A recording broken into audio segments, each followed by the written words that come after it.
Respond कीजिए आज की कथा का।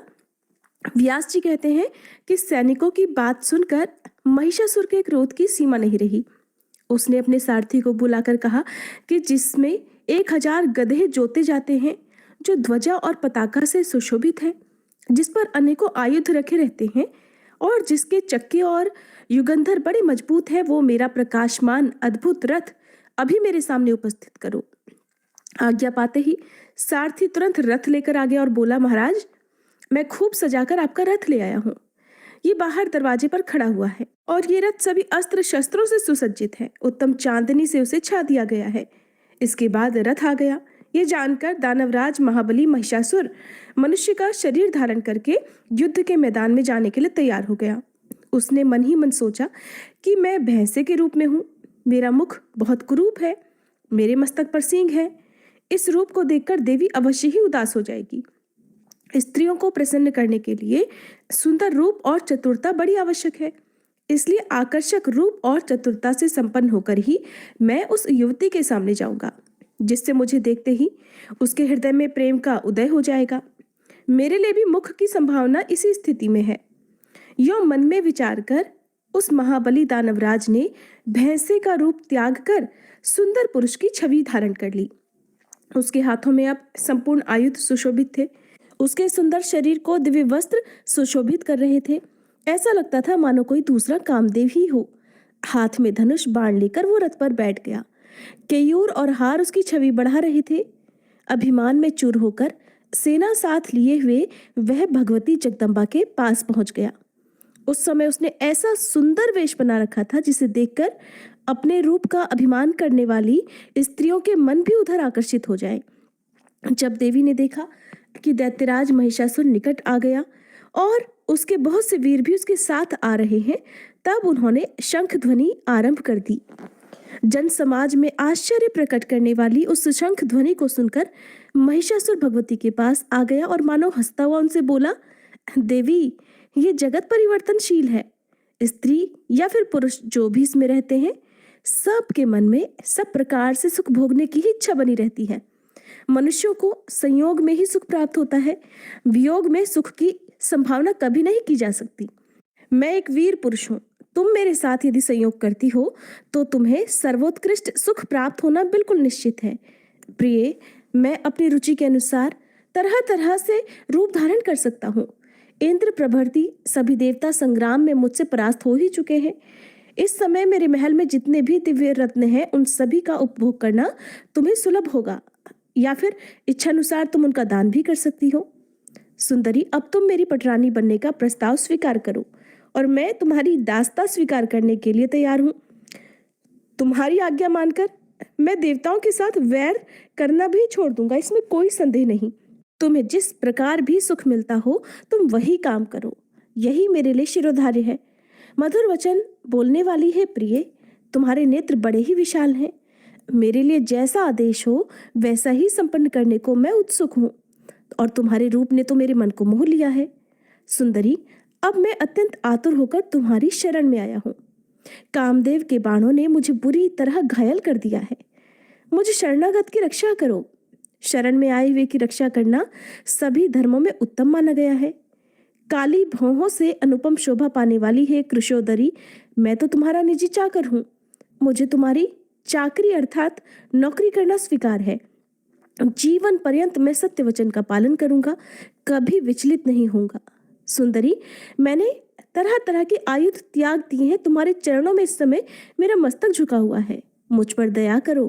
सुंदरी, जन्म से लेकर आज तक मेरे मन में इतनी दीनता कभी नहीं आई थी।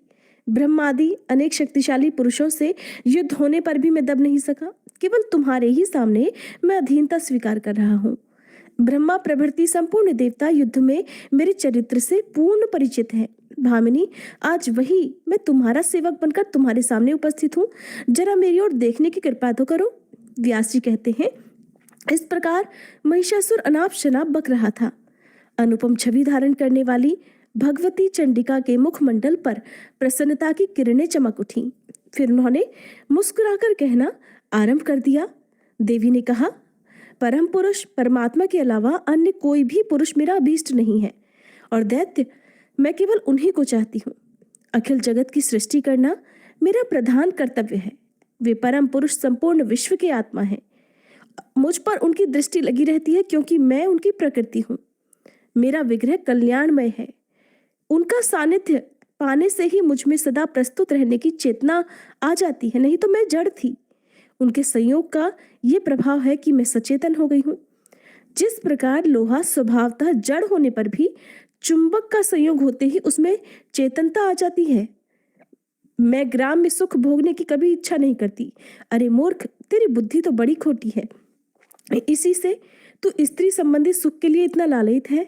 अरे, पुरुष को बांधने के लिए स्त्री एक सुदृढ़ जंजीर कही जाती है। लोहे से बंधा हुआ छूट भी सकता है, किंतु जो स्त्री रूपी सांकल से बंध जाता है उसका छूटना बड़ा मुश्किल है। स्त्री का संग करने में महान कष्ट उठाना पड़ता है। इस बात को जानते हुए भी तू मूर्खता क्यों कर रहा है? देवताओं से वैर छोड़कर स्वतंत्रता पूर्वक संसार में घूम, या फिर तुझे जीने की इच्छा हो तो पाताल लोक चला जा, या फिर चाहे तो युद्ध भी कर सकता है। और मुझ में शक्ति की कोई कमी नहीं है। दानव, तेरा वध करने के लिए ही देवताओं ने मुझे इस समय यहाँ आने की प्रार्थना की है। तू वाणी द्वारा आज जो मेरा सुहृद बन चुका है, इसी के फलस्वरूप मैं तुझसे सच्ची बात बता रही हूँ, क्योंकि तेरा ये व्यवहार अब मेरी प्रसन्नता का कारण बन गया है। इसलिए तू जीते जी सुखपूर्वक यहाँ से चला जा। 7 पग चलने पर ही सज्जनों में मैत्री हो जाती है, इसलिए मैं तुझे जीवन दान दे रही हूँ। वीर, अगर तुझे मरना ही अभीष्ट है तो बड़े आनंद के साथ युद्ध कर। महाबाहो, मेरे हाथों तेरा वध होगा और इसमें किंचित मात्र भी संदेह नहीं है। व्यास जी कहते हैं, भगवती जगदम्बा की ये बात सुनकर काम से मोहित हुए महिषासुर ने मधुर वाणी में फिर से मीठी बातें कहनी शुरू कर दी कि हे प्रसन्न वदने, तुम पर आघात करने में मुझे डर लगता है, क्योंकि तुम नारी हो। तुम्हारे सभी अंग अत्यंत सुंदर और सुकोमल हैं। इन्हें देखकर मनुष्य का मन तो मुग्ध हो जाता है। तुम्हारे इस रूप पर विष्णु, शंकर और लोकपाल प्रभृति प्राय सभी निछावर हो चुके हैं। कमल लोचने, तब फिर क्या तुम्हारे साथ युद्ध करना मेरे लिए उचित होगा? सुंदरी, अगर तुम्हें अच्छा लगे तो मेरी सहधर्मिणी बनकर उपासना में तत्पर हो जाओ, या फिर जहां से आने का कष्ट किया है उसी देश में इच्छा अनुसार वापस जा सकती हो। मैं तुम पर अस्त्र शस्त्र नहीं उठाऊंगा, क्योंकि तुम मेरे साथ मैत्री कर चुकी हो। मैंने हित भरी कल्याण की बातें कही है, इसलिए आनंद पूर्वक चले जाने में ही तुम्हारी भलाई है। ऐसी मृगनयनी स्त्री को मार देने में मेरी बिल्कुल भी शोभा नहीं होगी। स्त्री, बालक या फिर ब्राह्मण की हत्या के लिए प्रायश्चित भी कोई विधान नहीं है। इसलिए वरानने, आज मैं तुम्हें लेकर घर चलने का विचार कर रहा हूँ। अगर मैं तुम्हारे साथ बल प्रयोग करता हूँ तो इससे किसी उत्तम फल की संभावना नहीं दिखती, क्योंकि वैसी स्थिति में भोग सुख का अवसर भला कैसे मिल सकता है? सुकेशी, यही कारण है कि मैं नम्र होकर प्रार्थना पूर्वक तुमसे बातें कर रहा हूँ। प्रिया के मुख कमल से वंचित रहने पर पुरुष के लिए अन्य कोई भी सुख का साधन नहीं है। ऐसे ही पुरुष के बिना स्त्रियों के लिए भी समझना चाहिए। संयोग में ही सुख की अनुभूति होती है। तुम सुंदरी स्त्री हो, संपूर्ण आभूषण तुम्हारी छवि बढ़ा रहे हैं। तुम में चतुरता का अभाव कैसे हो गया, जिसके परिणाम स्वरूप तुम मेरी स्वामिनी बनना अस्वीकार कर रही हो? किसने तुम्हें भोगों से सदा वंचित रहने वाला यह उपदेश दिया है? मधुर बोलने वाली है प्रिय, किसी शत्रु ने तुम्हें ठग लिया है। इसी से संप्रति तुम्हारी ऐसी बुद्धि हो गई है। पता नहीं इस समय मूर्ख कामदेव कहाँ चला गया है, जो अपने सुकोमल 5 बाणों से तुम्हें व्यथित नहीं कर पा रहा। पीछे पछताना पड़ेगा। सुंदरी, तुम्हारी भी मंदोदरी जैसी ही दशा होगी। उसे परम सुंदर अनुकूल नरेश पति रूप में प्राप्त हो रहा था, किंतु उसने उसको अस्वीकार कर दिया।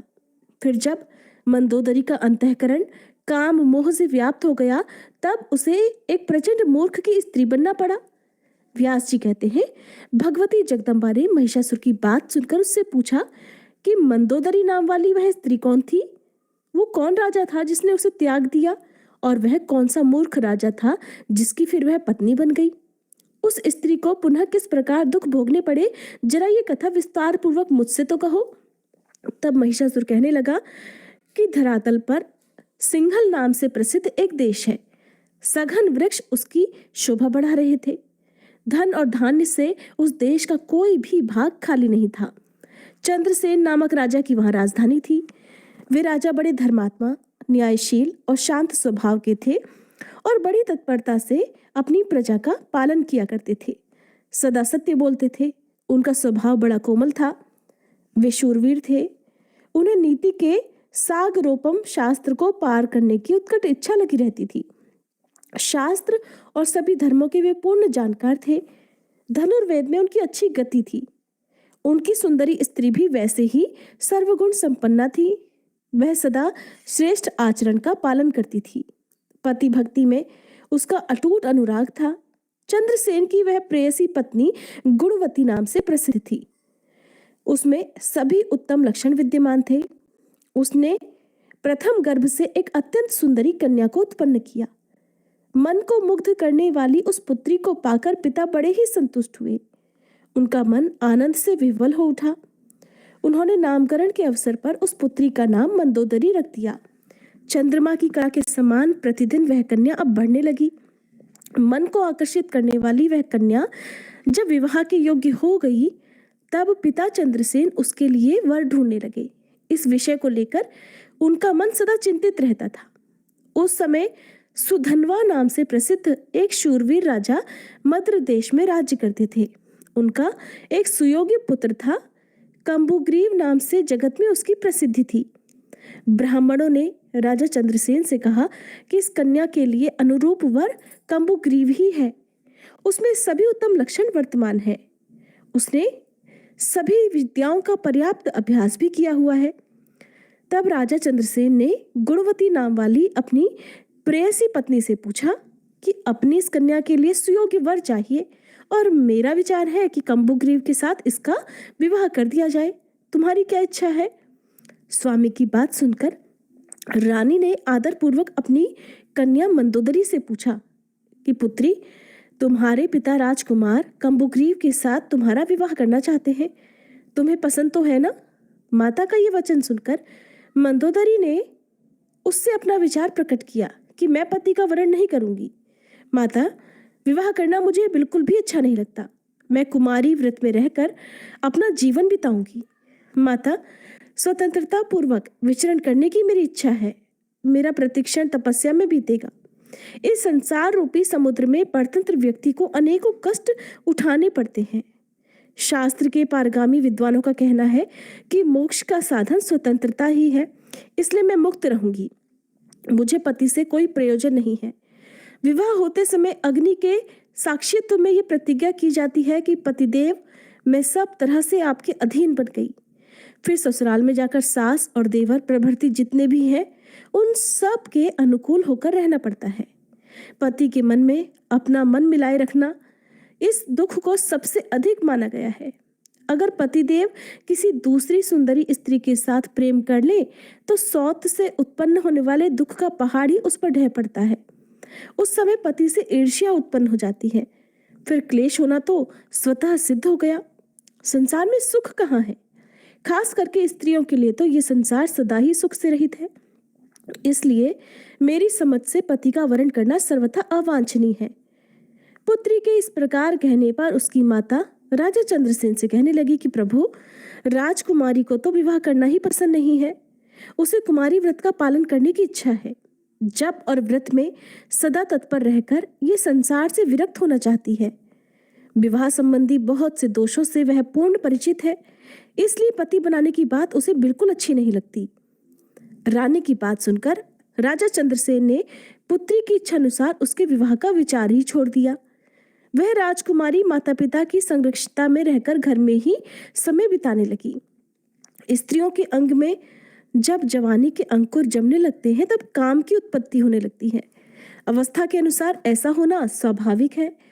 पद पद पर ज्ञान की बातें करने वाली जिस राजकुमारी ने बार बार प्रेरणा करने पर भी पति स्वीकार करना नहीं चाहा था, वही एक दिन सघन वृक्षों वाले उपवन में दासियों के साथ प्रेम पूर्वक विहार करने के लिए पहुंच गई।